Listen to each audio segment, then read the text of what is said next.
Hello and welcome to this special edition of BMA Community Spotlight. I'm your host, Pete Rhodes. Today we're talking about Trayvon Martin.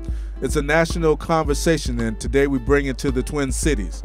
We want to know what you feel about the Trayvon Martin incident, and do you think it's a rallying cry to bring communities together, or will it continue to keep us apart? This is it here on this edition of BMA Community Spotlight. I do think it would probably bring the nation and the community together, at least to a degree, because people will start thinking more about racial behavior and misbehavior. I think that it's going to bring us more together. I hope that it definitely should. It should bring us more together. Like I said, it's a sad situation, and it's not about color or race. It's about the situation. That was somebody's son, and it could have been handled better, and they're not doing it. I mean, the way they're going about it is sad. He should be arrested. That can go both ways, because you have the people on that side and then you have the people on our side. I didn't mean to say it like that, but that's the way it is. Yeah. And we would rally for togetherness, but they would rally for to keep the thing apart. It's been a race thing from the beginning. And it's just pitiful. That man will never see his son again. That's a shame. Yeah, the community is affected by it. I see it every day. I see it in the kids' faces, my parents, my sisters, everybody. I see it all over, how it's affected people, because they want to know what is the United States about. Here with Anthony in downtown Minneapolis as we talk about Trayvon Martin and how it affects our country overall, profiling. As you know, Trayvon was profiled because he wore a hoodie. And because he wore a hoodie, he was perceived as being a dangerous individual.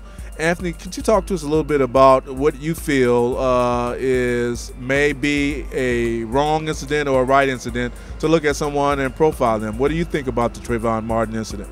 Well, I think you definitely have to look at the factors that were involved. The fact that somebody was wearing a hoodie and was racially profiled and murdered because of it does not ring true to human nature. That sounds like, violence against someone of a different ethnicity. That should definitely be looked upon a little bit more, as well as, if there was any kind of gang warfare behind it, or if there was any possibility of territorial rivalry, if there was a break-in. But if this was an isolated case of just racial profiling, then I think it definitely needs to be documented and examined much more than it is right now. And we have to understand as brothers that we can do better. You see what I'm saying? These hoodies that we wear, they look at that. You see what on my t-shirt say? Dirty ghetto kids. You see what I'm saying? They look at me different. I go to college. You see what I'm saying? I'm going for a college degree right now. I have 2 children that I take care of. We have to struggle to do better as a people. I think it's definitely unfair.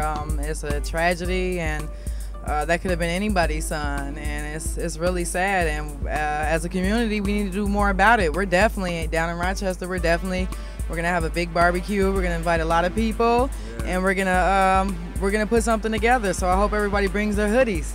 Well, do you ever think in your lifetime that we'll get together? Well, in my lifetime, I'm 53 now, so, in my lifetime, I might not see it. My grandkids may see some togetherness. There is some hope. There's some hope. It's going to take some work, man.